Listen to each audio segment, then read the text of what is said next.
So Prince Edward sat down for what was supposed to be a routine royal documentary interview, one of those polished anniversary tributes where everyone says something gracious about legacy and duty. And instead he completely broke protocol, teared up on camera, and told the world he failed his mother's dying wish. And the reason that moment landed so hard isn't just because he cried. It's because everything he said contradicted the entire way the royal family has operated for the last few years. Like, if you actually watch the clip, he wasn't giving a rehearsed soundbite, he was confessing.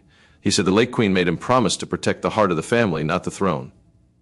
And then he looked into the camera and said, "And I have failed her." That's not a PR-approved line. That's not something the palace communications team drafted and ran past 3 advisors. That's a man who has been carrying something for years and finally couldn't hold it anymore. Okay, let's get into it. So, the interview was set up as this very controlled celebration moment. Buckingham Palace drawing room, polished silver, royal portraits perfectly positioned in the background, the whole thing. Prince Edward was sitting there with Sophie nearby, which is worth noting because she's basically been his anchor through all of this. The journalist asked a pretty standard question about what the late Queen cherished most about her reign and her family, and at first Edward gave a fairly normal answer. He said she cherished her family more than the crown, more than the duty, and that she used to say, "Without love, the crown meant nothing." That's still within the bounds of acceptable royal sentiment. It's emotional, but not controversial. But then he kept going. And this is where it gets interesting, because you could actually see the moment he decides to stop editing himself. His voice changes. His eyes get glassy. And he says there's something he's never spoken about before. Something his mother told him when she knew her time was drawing close.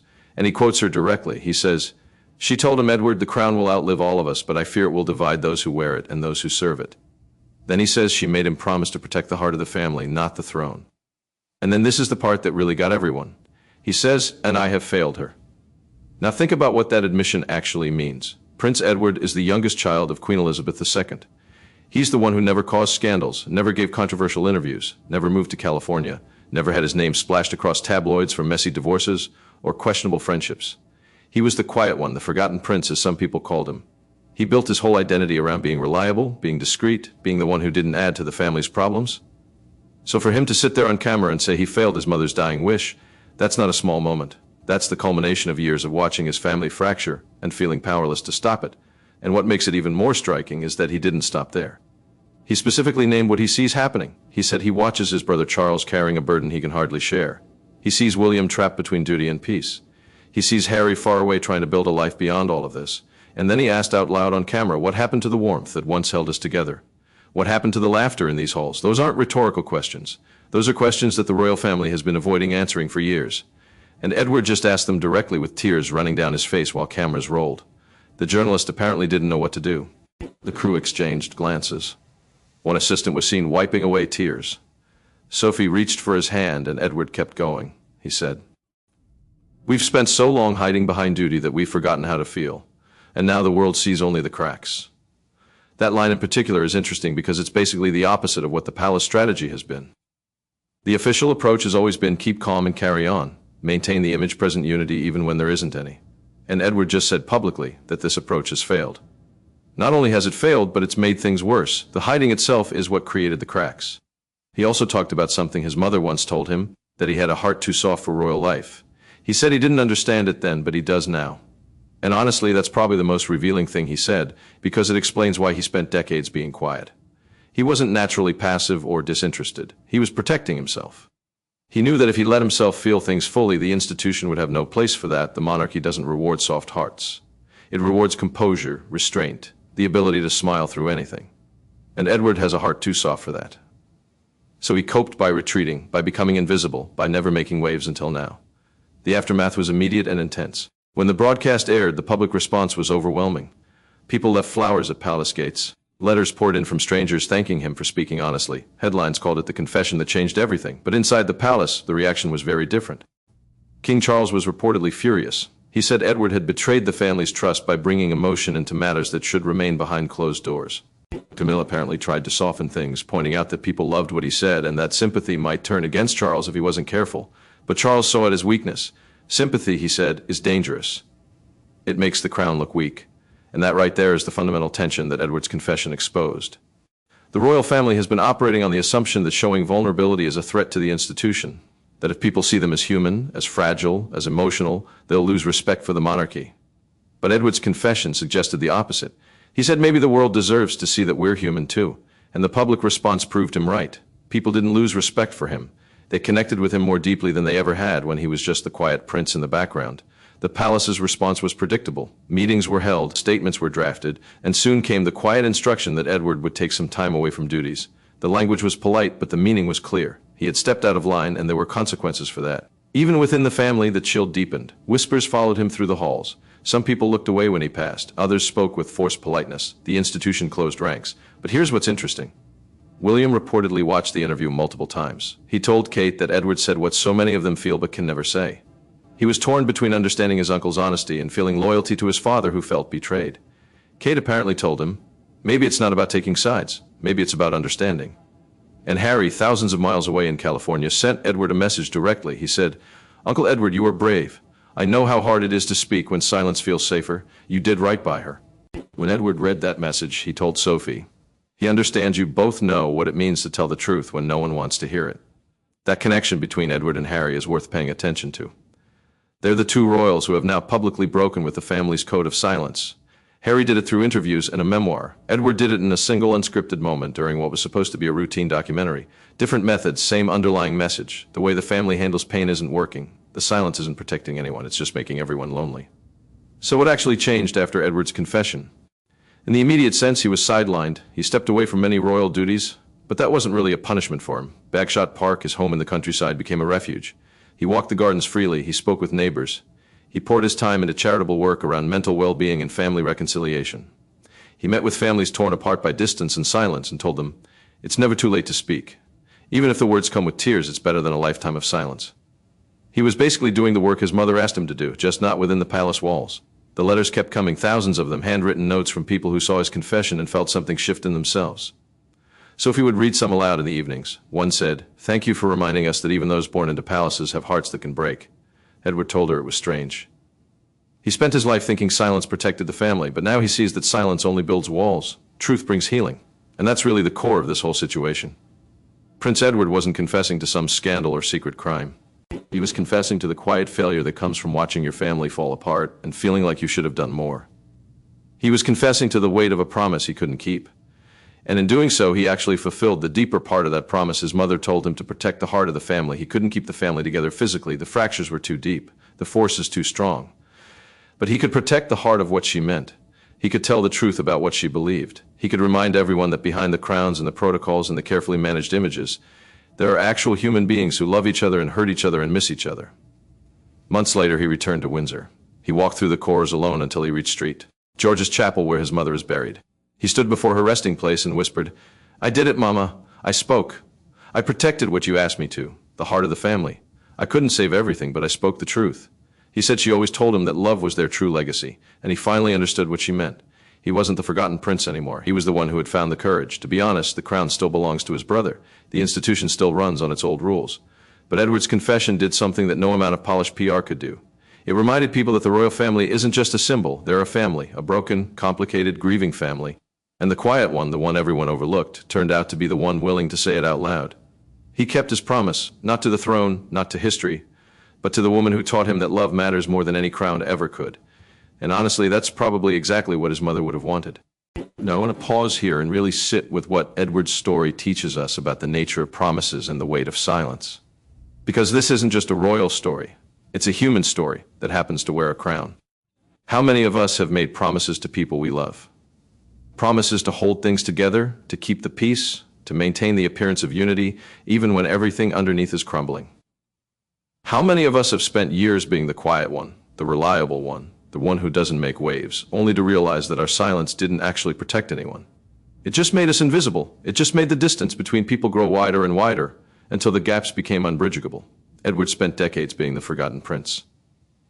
And there's something almost tragically poetic about that label. He wasn't forgotten by the public in a malicious way. He was simply overlooked because he never demanded attention. He never made himself the story. He showed up. He did his duties. He smiled for the photographs. And then he went home to his quiet life with Sophie and their children. And while his brothers were making headlines, Charles with his complicated marriage to Diana, and then Camilla, Andrew with his scandals and controversies, Edward just stayed in the background. He was the supporting character in a drama that always seemed to center on everyone else. But here's what I think people miss when they talk about the quiet ones. The quiet ones are often the ones who see the most. They're the observers. They're the ones standing in the corner of the room while everyone else is performing, and they notice things. They noticed the way Charles's shoulders sag when he thinks no one is looking. They noticed the tension in William's jaw during family gatherings. They noticed the way Harry used to laugh before everything changed and how that laugh slowly disappeared. Edward noticed all of it. He carried all of it. And because he had a heart too soft for royal life, as his mother told him, he felt all of it too. That's the thing about having a soft heart and a hard institution. The institution tells you that your softness is a liability. It tells you that feeling things deeply is a weakness that needs to be managed, hidden, suppressed. And if you're told that often enough, for long enough, you start to believe it. You start to think there's something wrong with you for caring so much, for hurting so much, for wanting so badly to fix things that maybe can't be fixed. So you retreat, you make yourself small. You convince yourself that staying out of the way is the best thing you can do for everyone. And all the while, the weight of everything you're not saying builds up inside you like pressure in a sealed container. When Edward finally broke down on camera, that wasn't just the emotion of a single moment. That was decades of accumulated silence, finally finding an outlet. That was every Christmas dinner where he felt the chill between his brothers. That was every time he saw his mother looking at her fractured family with eyes that held so much love and so much sadness. That was every conversation he never had, every word he swallowed, every time he told himself that keeping quiet was the beautiful thing to do. It all came out in that one unscripted, uncontrollable moment of honesty. And the reaction from the palace tells you everything you need to know about why the fractures exist in the first place. Instead of hearing Edward's words and recognizing them as a cry for healing, the institution treated them as a breach of protocol. Instead of seeing his tears as evidence of how much he loves his family, they saw them as a threat to the crown's image. The message was clear. Your feelings are only acceptable if they can be managed. Your vulnerability is only permitted if it follows the script. And if you deviate from that script, even for a moment of genuine human emotion, there will be consequences. That's not just dysfunctional. That's deeply, profoundly damaging. It's the kind of environment that creates the very cracks Edward was talking about. When people are not allowed to be honest about what they're feeling, when they're punished for showing vulnerability, they don't stop feeling those things, they just stop sharing them.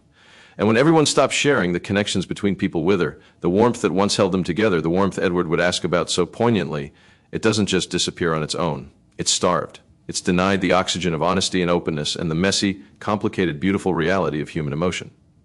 What Edward did was essentially break that cycle. He stepped out of the pattern that had governed his family for generations. He said the quiet part out loud. He admitted that the strategy wasn't working, that the silence wasn't protecting anyone, that the hiding was actually making everything worse. And he did it knowing full well that there would be consequences. He's not naive. He's been part of this family his entire life. He knew exactly what would happen when he spoke those words on camera. He knew Charles would be furious. He knew he would be sidelined. He knew the whispers would follow him through the corridors. And he did it anyway. That's courage. Not the loud, dramatic courage of grand gestures and heroic speeches. The quiet courage of someone who has spent their whole life being invisible and finally decides that some things are more important than staying safe. The courage of someone who realizes that the promise they made to their dying mother wasn't about maintaining appearances. It was about protecting something real. And sometimes protecting something real means telling the truth even when the truth is messy and uncomfortable and has consequences. There's a detail that Sophie shared later in a private conversation with a close friend that eventually made its way into the press. She said that the night before the interview, Edward barely slept. He paced the halls of Bagshot Park. He kept going back and forth. Should he say it? Should he stay quiet like he always had? What would his mother have wanted? And Sophie, who knows him better than anyone, told him something that probably gave him the final push. She said, "Your mother didn't ask you to be silent. She asked you to protect the heart of the family. Maybe protecting it means finally speaking the truth about what's happening to it." That's the role Sophie has played in all this, and I think it deserves more recognition than it gets. She's been Edward's anchor, yes, but she's also been his conscience. She's the one who has seen him carry this weight for years, and has gently, persistently reminded him that his feelings matter too, that his perspective matters too. That being the quiet one doesn't mean his voice isn't valuable. It just means he's been saving it for something important. And this was the important thing. This was the moment when silence stopped being protective and started being complicit. The public response to Edward's confession was a mirror reflecting something the palace has refused to see for decades. People are hungry for authenticity. They're exhausted by the carefully managed images and the PR strategies and the endless spinning of narratives. When Edward sat there with tears running down his face and admitted that he had failed, that the family had failed, that the warmth was gone and the cracks were showing, people didn't recoil. They leaned in. They recognized something real. They saw a man who was hurting and who was brave enough to admit it.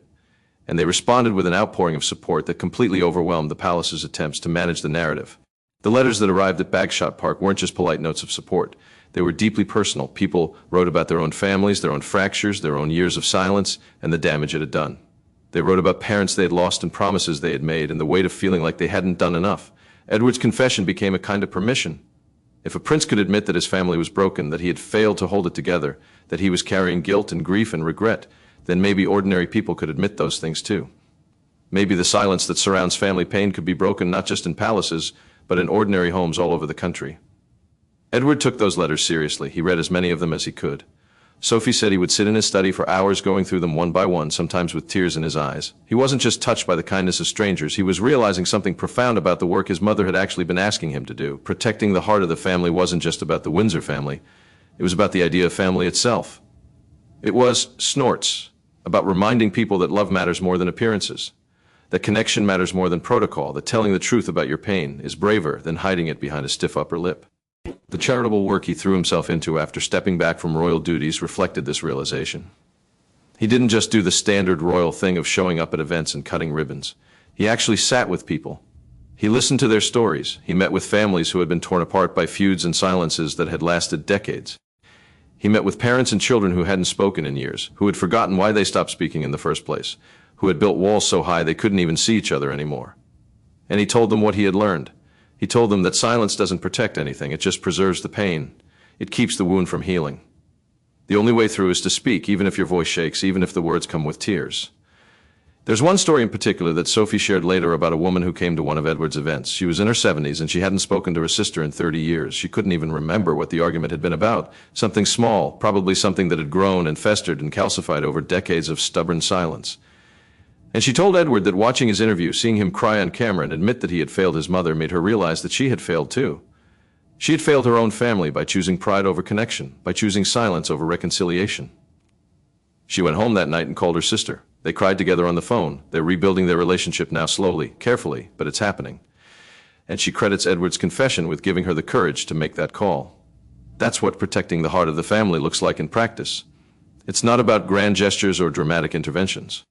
It's about the small, brave choices that people make every day to break the silence, to reach out, to admit that they're hurting and that they want things to be different. Edward couldn't single-handedly fix the fractures in his own family. The forces pulling them apart were too powerful, the patterns too deeply ingrained. But he could model something different. He could show that vulnerability is not weakness, that admitting failure is not defeat, that speaking the truth about your pain is not a betrayal of the people you love. It's an act of love. It's saying, I care enough about this family to be honest about what's happening to it. And that brings us back to the question of what his mother would have wanted. Queen Elizabeth II spent her entire reign embodying the values of duty, restraint, and composure. She was the ultimate symbol of keeping calm and carrying on. But she was also a mother. She was a woman who loved her children, who watched them struggle and make mistakes and drift apart, who carried her own private grief about the state of her family while maintaining a public face of serene detachment. When she told Edward to protect the heart of the family, she wasn't asking him to issue press releases or manage public perceptions. She was asking him to do something much harder. She was asking him to remember that underneath the crowns and the titles and the centuries of tradition, there was still a family. There were still people who loved each other. And that love was worth protecting even when everything else was falling apart. Edward's confession was his way of fulfilling that request. He couldn't keep his siblings from fighting. He couldn't bring Harry back from California or heal the rift between William and his brother. He couldn't make Charles more open or the institution more flexible. But he could tell the truth. He could stand in front of a camera and say, this is what our mother believed. This is what she asked me to do, and I have failed. But I'm still here. I'm still trying. I still believe that love matters more than any of this. When he stood in St. George's Chapel and whispered to his mother's resting place, he wasn't just saying goodbye, he was making a new promise. Not a promise to be silent. Not a promise to keep the peace at any cost. A promise to keep speaking, to keep telling the truth, to keep protecting the heart of the family in whatever way he could, even if it meant doing it from the outside, even if it meant being sidelined by the institution he had spent his life serving. And maybe that's the real lesson of this whole story. Sometimes keeping a promise doesn't look like what you thought it would look like. Edward thought he was supposed to hold the family together. He thought he was supposed to be the glue, the mediator, the quiet presence in the background, keeping everything from falling apart. But the family did fall apart. The fractures happened anyway. And in the aftermath, he realized that his promise wasn't about preventing the breaks. It was about being honest about them. It was about refusing to pretend that everything was fine when it wasn't. It was about standing in the ruins of what used to be and saying, this is broken, but that doesn't mean it can't be loved. That doesn't mean the heart of it isn't still worth protecting. The quiet prince became the honest prince. The forgotten one became the one everyone remembered. Not because he sought attention or tried to make himself the center of the story, but because he finally stopped hiding. He finally let himself be seen. And in doing so, he reminded the world that even in the most controlled, most managed, most carefully curated institution on earth, there is still room for genuine human emotion. There is still the possibility of breaking through the silence and saying something real. His mother told him that love was their true legacy. Not the crown, not the titles, not the palaces or the ceremonies or the centuries of history. Love, just love. And Edward, the son with a heart too soft for royal life, turned out to be the one who understood that better than anyone. He understood that love isn't about perfection.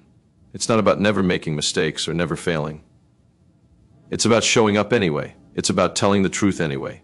It's about standing in front of the world with tears on your face and saying, I have failed, but I'm still here and I still care and I'm not going to be silent anymore. That's a legacy worth leaving. That's a promise worth keeping. And somewhere I believe the late Queen is watching her youngest son with pride, knowing that he finally understood what she meant. The heart of the family isn't something you protect by hiding it. It's something you protect by showing it, by letting it be seen, by letting it be real. Edward did that. The quiet one finally spoke, and the world is better for.